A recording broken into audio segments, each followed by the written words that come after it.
amenihuisha sitakufa, na imeandikwa sitakufa, kama mti umepandwa kando ya maji, sitakufa,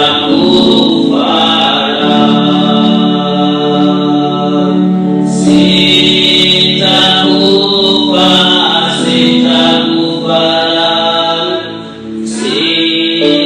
sitakufa, sitakufa, kama mti umepandwa kando ya maji, sitakufa.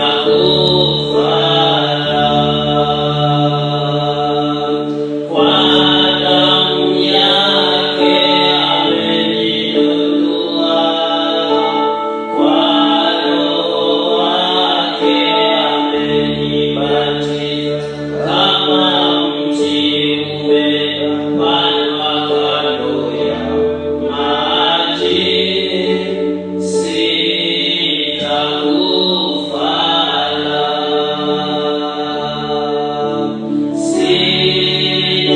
sitakufa, sitakufa, sitakufa, sitakufa, kama mti umepandwa kando ya maji, sitakufa. Ndakushimamana kukugiza mawe, ndakushima kugira neza. Ulimana kugoroka, ulimana udahinduka, ni wewe ulindiho, niryo zina wabwiye Mose. Ndakushima kubana nakukuza kuziga mu wese, ikicyubahiro cy'icyawe mu izina rya Yesu, amen.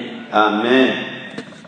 Muchama singiye kubatejya hano hantu, Briefly, I'm not going to take you long here. ngo batuvugane amajambo We talk about the words, ku nkuru ya Mose igihe Imana yari kumutuma muri Egiputa. the story of Moses when God sent him to Egypt. N'amajambo uwo ari we wese azi, The word known by each and everyone, n'amajambo tumenyereye, usual to all of us. ariko However, ukuntu Imana yavuge, the way I talk about the words, umutwe w'ubugugu, the thing is this. iyo Imana iguhamagaye Whenever God calls you, nikubwira ibyo kubako, doesn't tell you everything will happen to you. kandi nikubwira ibyo muzohurira mu murimo iguhamagariye uje gukora. Doesn't tell you everything going to meet in the ministry you're going to Ikintu do. ikubwira ijambo ryo kuvuga ngo nzobana kumwe nawe. It's telling you, I will be with you. Hallelujah. Amen. Hallelujah. Amen. Ndiko nasoma inkuru, When you're reading this story, nkakurikirana ibyabaye kuri Mose, and the check you happened to Moses, ningene Mose yatanguye kubaza Imana ariho ibibazo, and how Moses questioned God, ndiyumviye gize nikamubwira ibyo byari guhurirayo. I thought if God would tell Moses whatever it means, Moses wouldn't go. Amen. Moses n'umuntu yasimuje Imana yitonze. is the man who takes time with God. Bamwe tubahamagarwa gukorera Imana, Some are called to serve the Lord, hari ibyo tutamenya. they don't know something. Amen. Hari ibyo tutamenya, There are things you don't cyangwa ngo know, dusikuze tubaze. or don't even ask. Amen.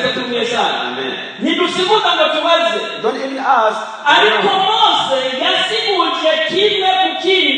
Moses asked one after one Ingene bizoba, how things will happen. kuko iyo yari atumye yari ahazi niho yarerewe niho yakuriye. He knew where he was going. He was raised over there. Amen. Yarerewe mu nzu ya Farawo, In the house of Pharaoh, that's where he was raised. niyo yarerewemo, That's where he was. ayikuriramo. He grew over there. Amen. Amajambo ngiye kuvuga, The words I will talk about, hariho njyewe ntaza gusoma cyane. I'm not going to read many messages. Amajambo uhereye kuvayo igice cya gatatu, From Exodus chapter 3, ugomba usome hose, jese soma. you can read the whole chapter. I'm not going to read. Hanyuma usome 4, Then chapter 4, I pick up some key words. I'm not going to read. I want to read many. All the stuff talk about on the passage I'm telling you. Moses.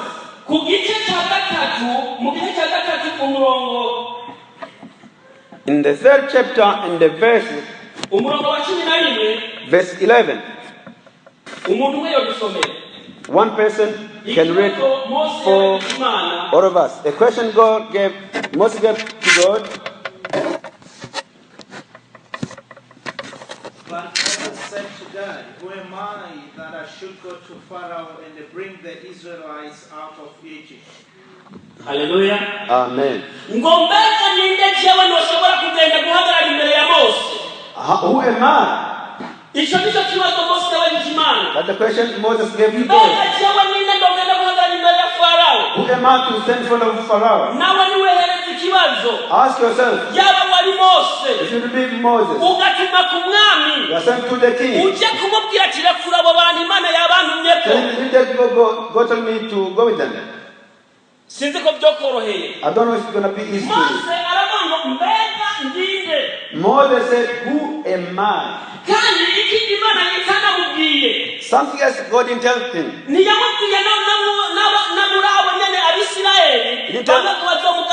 The people from Israel will be rebellious to him. The Lord didn't say anything.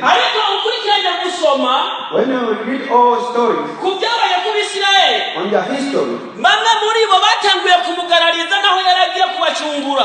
some of them were against him, even though he was going to redeem them. Amen. Moses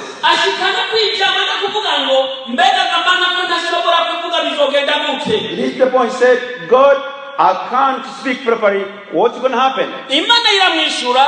The Lord answered him, "Moses, don't you know I'm the one who gives the words in the mouth of someone?" Amen. Moses went on by asking. Moses reached the point that he said, "I'm a stutterer. He's a great man. What will happen over there?" The Lord said, "What do you have?" Amen. What do you have? I'll ask you today, what do you have? Amen. Possibly you don't see something in your hands. Or something closer to you. But there was something which can make you to proceed. Moses answered, "I got the staff.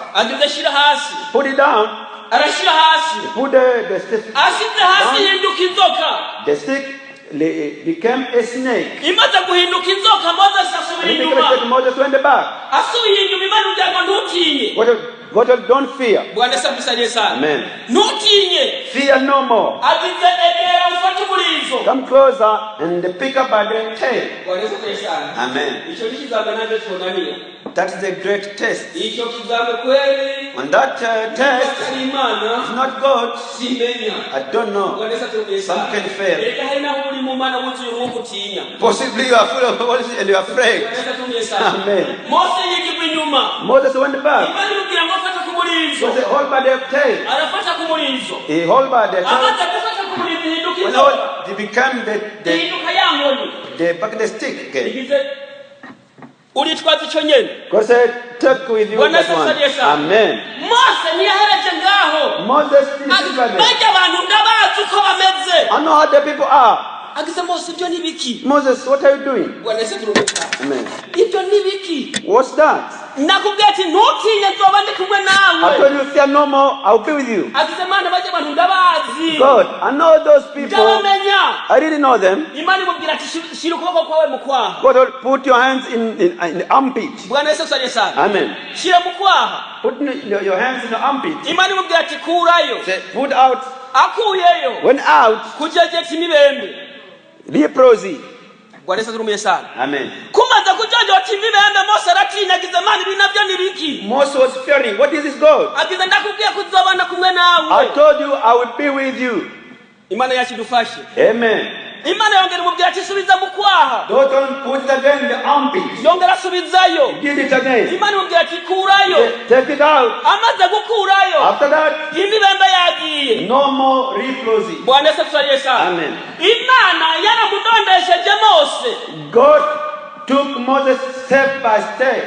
Naje numanda kubwira iki? What am I going to tell you? Tumaze kwihana twatanguye urugendo rw'abizera. When we repented, we started a journey of believers. Ariko dutanguye urugendo rw'abizera, Imana ntabwo yatubwiye ibyo tuzohurira mu kwizera. However, God did tell us everything we're going to meet in the faith. Ntiyatubwiye ko tuzohurira mu ishengero n'abantu bavugana nabi. People who forsake other people in the church. Ntiyatubwiye mu ishengero ko tuzohura n'abantu barabuka umuntu yambaye. He didn't just people check how people are putting on clothing. Bwana Yesu aturumiye sana. Amen. Ntiyatubwiye mu ishengero ko tuzohura n'abantu bafite amacakubiri kandi bari mu ishengero. He didn't tell us that we're going to see people who have a division, one in church. Yikabitubwira twari kigumi niyo twari turi. If you tell us what the men of where we were. Kuko hari hagutse. It was a little wide over there. Hagutse wikorera ibyo ugomba. It's wide, you can do whatever you want to. You have a freedom over there. Atakigukoma. Nothing, no follow up over there. Bwana Yesu aturumiye sana. Amen. Ibyo byose Imana ntiyabitubwiye. God didn't tell us. Twabwiwe gusa twihane mu Mana umunezero ni wose. We're told, repent, there is a joy in God. Bwana Yesu aturumiye sana. Amen. Mugabo, however, ibyo byose biraba, that happened. Imana igikuru ifisa nukubana nacu. The great thing, God is with us. Mungorane zose ucamwo, Imana iri kumwe nawe. In all the problems go through, God is with you. Bamwe ngaha barubatse. Some here are married. Wiyumvira ingorane uhura mu kubaka Imana ikazikubwira wari kugenda kurongo. Think, if you know the trouble going to meet the marriage, where you going to go?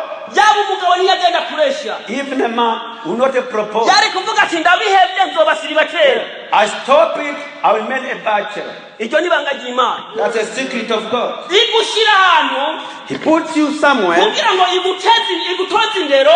So it can educate you. Then you can proceed. Amen. Na Yakobo. And the Jacob. Avuze ko azosubira kwa mwene wabo Esau. When they say going to go back to his brother Esau. Ntiyamubwiye ibyo bizohurira imbere. He didn't tell him whatever he's going to meet the way. Mugabo Yakobo yaraje amagogo yiwe yateje mwene wabo. Jacob knew how was Rebekah his. Mugabo ijambo yabwiye Yakobo. A word he told Jacob. Yamubwiye ijambo rivuga ngo ntutinye Yakobo. He said, fear no more, Jacob. Ngo ngurakanyo mutunyo. You are the small worm. Ati nzobana kumwe nawe kandi nzokuyobora. I will be with you and I will lead you. Bwana Yesu sana. Amen. Whatever means they don't have us to put us astray. Mose yabwiwe ko azojyana abana b'Isirayeli akabashikana muri Egiputa. Moses was told to take people from Egypt muri Kanani. To Canaan. Abashikanye muri Kanani akabaraga igihugu. And then to Canaan they only inherit their lands. Ibyo kutazoshika muri Kanani ntiyabibwiwe. Not to reach Canaan, he was not told.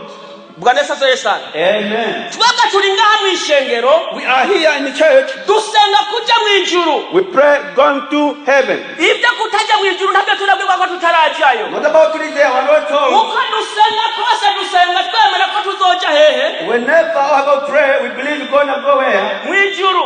In heaven. Ibizosigara kujayo no kutajayo bizova mu bikorwa byacu. Reaching heaven or not, we depend from our works. Uhagarara gute wizigira gute icyo nisimana izoraba. How do you stand? How do you believe? Kandi Imana nizoraba ngo watanguye gute izoraba wahejeje gute. God is not check how you started, but check how you end. Ibisigaye ngo watanguye gute ntizoraba. So that's how you're starting. He's not gonna consult that. Izoraba ukuheza kwawe. He check your ending. Mose yaragiye mu Bisirayeli arapana urugamba. Moses to the people, he fought. Kandi Imana yamubwiye ngo the Lord told him, ibi bitangaza byose ubonye Mose. All the miracles you saw Moses, uzubikorera imbere yawe.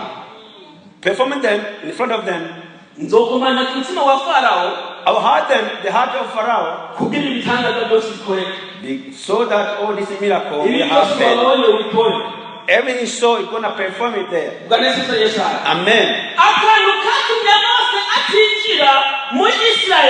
Something happened for Moses to reach Canaan. Urakibuka? You remember the issue? Urakibuka kati Moses ashije muri Canaan? Do you know why Moses didn't reach Kaba there? yagaki? Which is that?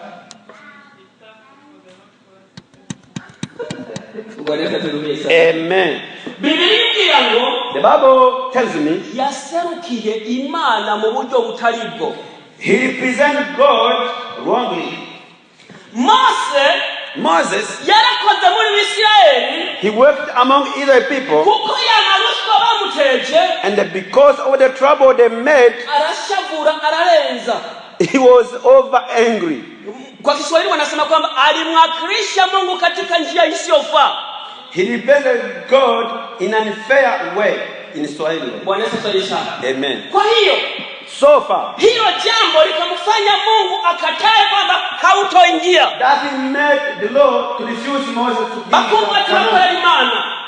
When you serve the Lord, friends, nukuri ngo ndababwiye, truly speaking, hari gihe tuzobuzwa kwinjira mu ijuru no guserukira Imana uko bitari. We may not enter heaven because praise God. Umwasi ishavu no umwasi wo kubandanya imbere y'Imana. Anger is an enemy and you can't proceed the anger. Mose kubwishavu. Moses, because of the anger, arashavura. He was very angry. Ashavuye ararenza. Then exceedingly. Bwana Yesu turumye sana. Mu bintu nasanze bishinga abaporotiki cyane. Something which is gonna make a difference. People who speak for God. People who speak for God. Pray for us. We need mercy from the Lord. Many people of the Lord, whenever they are angry, they check the mistake, they never check the forgiveness of God. They check the mistake, not the mercy of the Lord. I'm not that old in godly stuff. Amen. I'm young in godly stuff. However, I saw something already.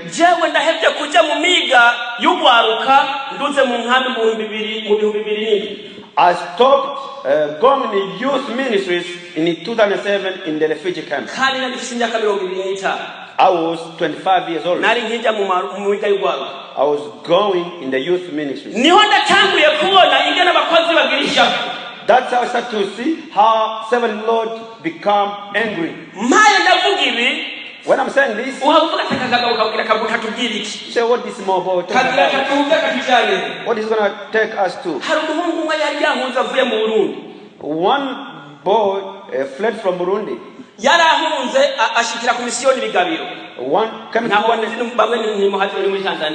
to parish in Bigabiro, that's in Tanzania. Pastors loved him. The senior pastor loved him. He is following his stepfather, his uncle.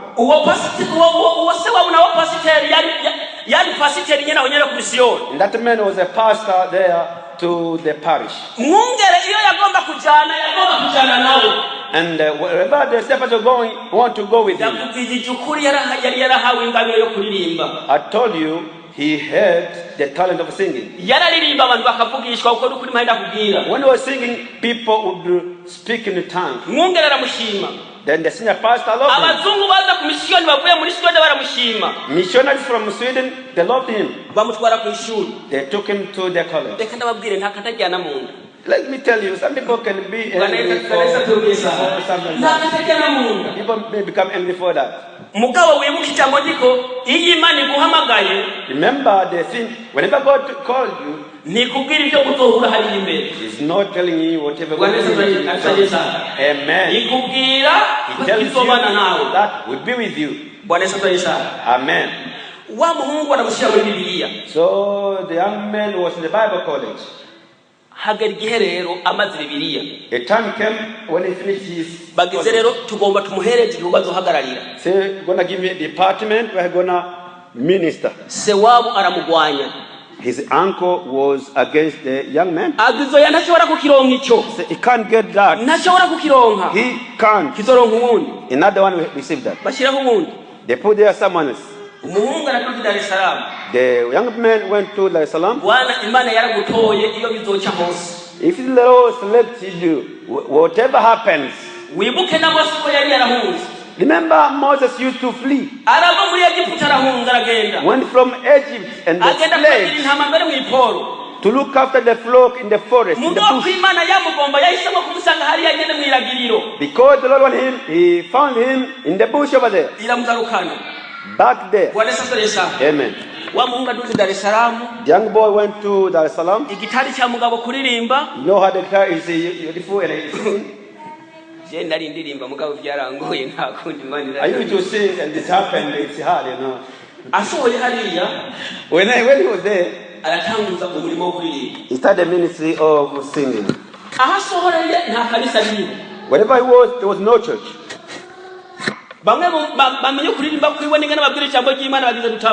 The people who know him, he said, please start the church. The young people say, I'm not married yet. Can I preach when I don't have a wife? Wait, I need a wife. What happy you're going to get a wife? They did everything. He got married. When married, he got married, he started a ministry. He used to sing using a guitar. Everything now, it's a drum and they just singing with my friend. He was passionate with it.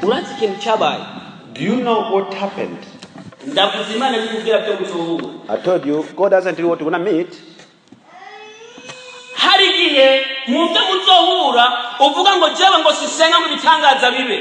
Possibly you say, I'm not praying the miracle happens.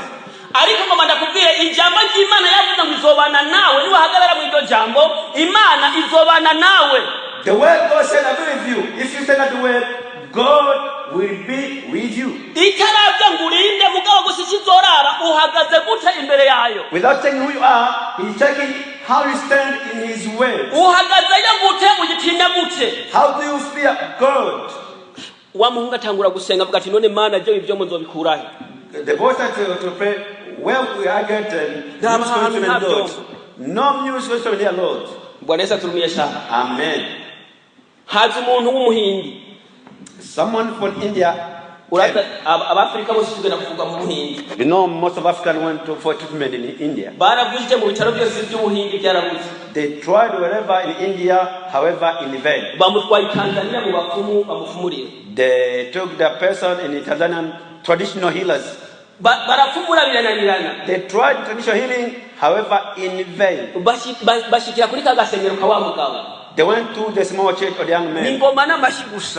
Only local drums and how they clap and clapping. The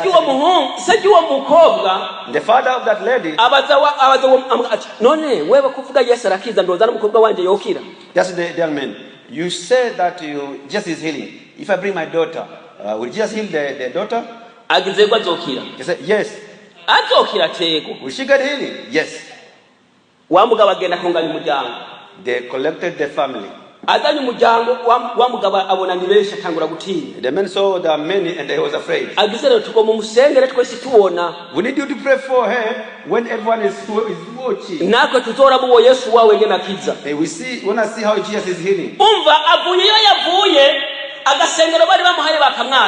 You know what was? They took off the small church they gave to him. They gave to other people. He's starting another one.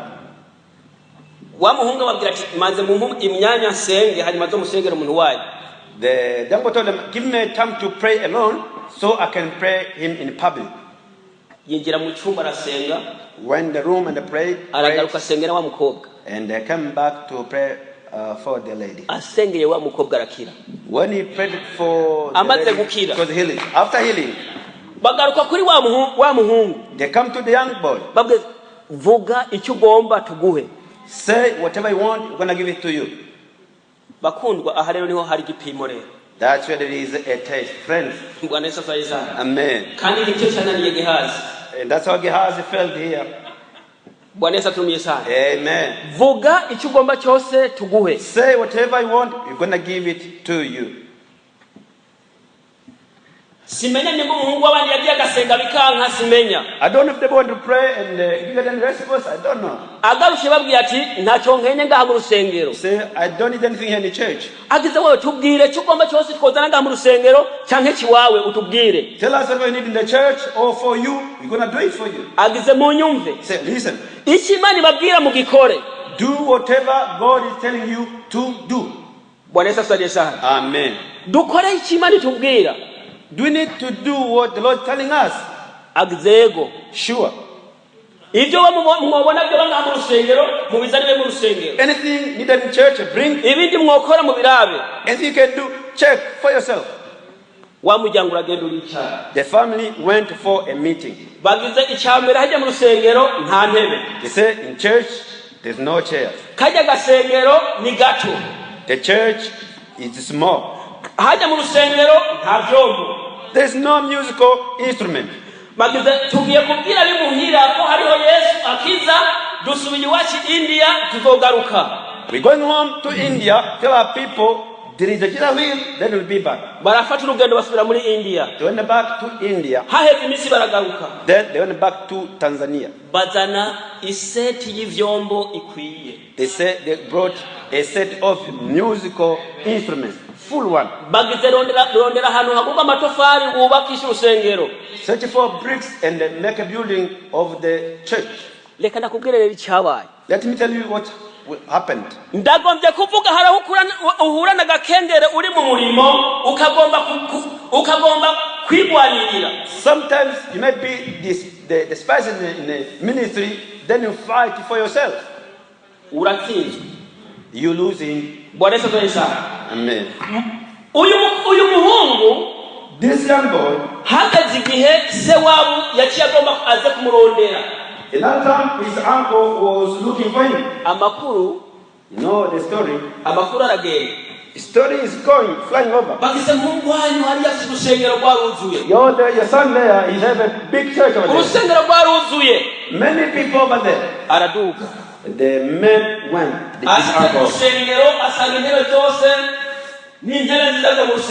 When a church found good chairs in the church, music is wonderful over there. Indians are no longer in India, they're in Tanzania. It's not only teaching black, but also other colors. Amen. Let me tell you, his uncle, he made a message. Truly, son, I'm very sorry. Truly, I'm very sorry. Whatever I did, I was against you over there. Amen. Possibly something the Lord didn't tell you when they to meet it. Demand the Lord the promise to say, I will be with you. Ask the Lord. You said you'll be with me. What is going on? The issues. It's not a promise. You said you'll be with me. Be with me in the trouble. Be with me in issues. Be with me in hatred. Be with me in the fight. Bwana Yesu asifiwe. Amen. Mose hari intambara tabwanya Imana ariyo yigwaniriye. The fight Moses never fought.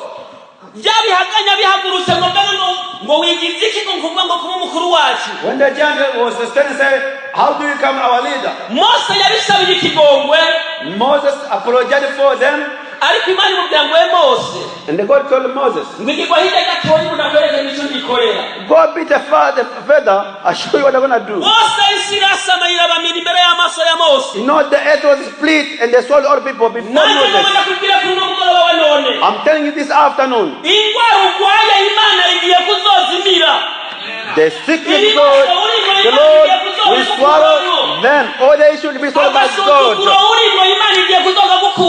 Being despised will be taken away. All your crying, the tears, the Lord take away. The promises, the Lord will be with us. I'm not pleasing a human being. The promises of the Lord. He says that he will be with you. Servant of God, don't worry. You're gonna worry when you do different from the will of God. Amen. Going against people, don't say it's not to go against the Lord. God uses people.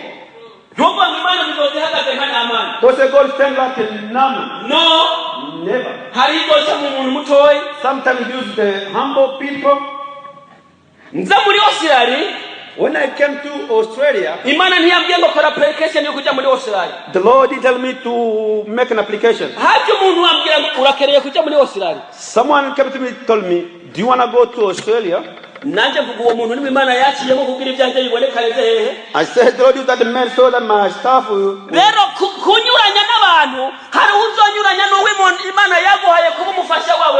You may go against the one who the Lord is using. Yeah.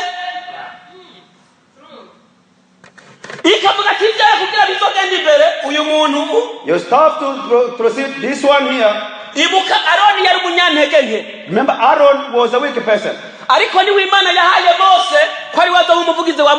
The Lord made him to be a speaker of Moses. It doesn't matter how the person is. Before you do anything,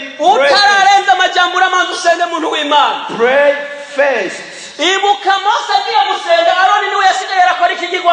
Remember when Moses was praying, Aaron made the idol. Did Moses rebuke him or put him away? He did. Did God take away the Aaron closer to Moses? Our God is great. He may put brother to you, a son to you, so that you can pray more and more. Someone closer to you will make your heart beat, so that they pray, Lord. Those things was easier to Moses to come back and meet people are praying a different idol. Be careful whenever you serve the Lord. Be careful whenever you pray.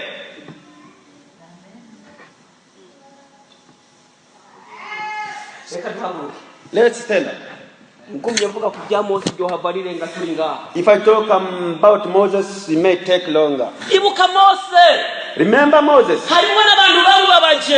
Some people made him to become sorrowful. Say,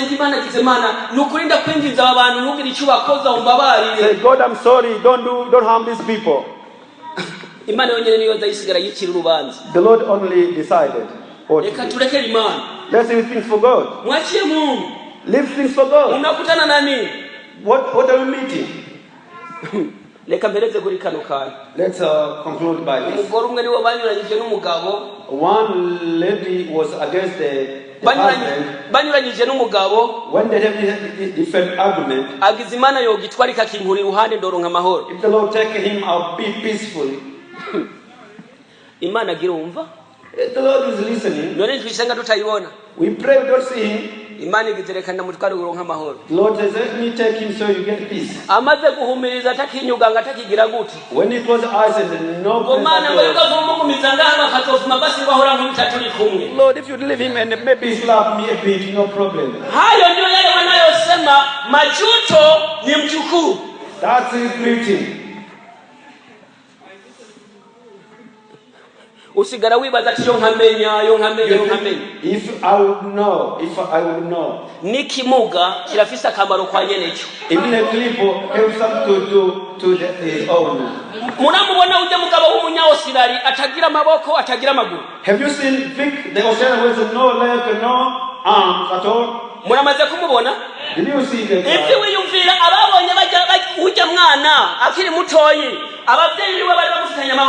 Do you think those saw him when he was young? His father was happy or not? Were the parents happy? uno munsi ahahagaze today where he's standing, aha yaravugira Yesu, when preaching for Jesus, wiyumvira bamugaye uno munsi ko bamererwa gute? how do the handicapped people do they feel? Hari ibyo tubona ko atakamaro gafise mugabo imbere y'Imana ari iby'akamaro bihesha icyubahiro Imana. Mugabo wibuke Imana igufitiye isezerano iri. God has this promise. Imana izoba kumwe nawe. God will ibyo ucamo byose Imana izobana kumwe nawe. Whatever you are going through, kimwe hagarara uko Imana ikugomba uhagarare. One, stand in the will of God, the way he wants. Imanza zudashoboye uzireka Imana yonyene. Hard judgment, hard cases, leave them for the Lord God. Bwana Yesu asifiwe. Amen. Reka tukome twisengera Imana. Let's pray to God. Sinzi vy'Imana yakubwiye wewe. I don't know what the Lord told you. Ndafise vy'Imana yambwiye. I have what the Lord told me. Nawe urafise vy'Imana yakubwiye. You have what the Lord told you. Kuva ukiremwa, since you were made, urafise vy'Imana yakubwiye. Nta numwe adafise cy'Imana yamubwiye. The Lord spoke something to you. Kuva ukiremwa urafise cy'Imana yakubwiye kandi ikirondera kuri wewe. Since you were created, and the Lord is making a favor on that. Ndakwinginge hagarara uko Imana igomba. I beseech you, stand the way hagarara mu bugombe bw'Imana. In the will of Him. Ibitagenda neza byose Imana izobiroranya. Whatever going in the wrong way, mugabo God will make them perfect. Condition ni uguhagarara uko Imana igomba. The condition is to stand in the will of God. Reka dusenge Imana. Let's pray to God. Ndakushima Imana kugira neza, ndakushima Imana. Uri Imana y'ukuri, uri Imana kugira neza. Uri Imana uvuga bikaba, uri Imana uvuga bigakoreka. Kristo, wewe niwe wavuganye na Mose, uramwemerera kuzobana kumwe nawe kandi wabanye kumwe nawe. Mwami, uru rugendo turimo n'urugendo rugoye, duhura na byinshi, duhura n'abakunzi, duhura n'abatarabakunzi, duhura n'abatuvuga neza, tugahura n'abatuvuga nabi. Ariko mwami, icyo nsaba muri uru rugendo, dufata ukuboko kwawe Mana, duhagarare ukugomba, hagati y'abatuvuga nabi duhagarare ukugomba, hagati y'abadusuzugura duhagarare ukugomba, hagati mu bibazo Mana duhagarare ukugomba. Mu izina rya Yesu Kristo, ibisigaye tuzigame, uzigame akanwa kacu, uzigame kuvuga kwacu, kuko Kristo ugukora kwizeza ukwawe, ugukora ibihimbara ukwawe. Twebwe abana b'abantu hari naho twizera gukora ibyiza, ibihe kandi dutanga imbere, hadutangura gukora icyiza tugatangura gukora ibibi. Nukuri Mwami nutugirire imbabazi, nukuri Mana nutugirire ikigongwe, ibisigaye duhagarike nk'uko ugomba wewe, mwemu wawe atuyoboye nk'uko ugomba wewe. Mwami, urakoze kuri Imana ugira neza, urakoze kuri Imana ugororoka, urakoze kuri Imana uvuga bikaba, urakoze kuri Imana uvuga bigakoreka. Natwe turakwifuza Mwami kujyana natwe, kugendana natwe, gukorana natwe Mwami. Urakoze kuri Imana ugira neza, ni ku izina ry'uwacu Umwami n'Umukiza wacu Yesu Kristo. Amen. Amen.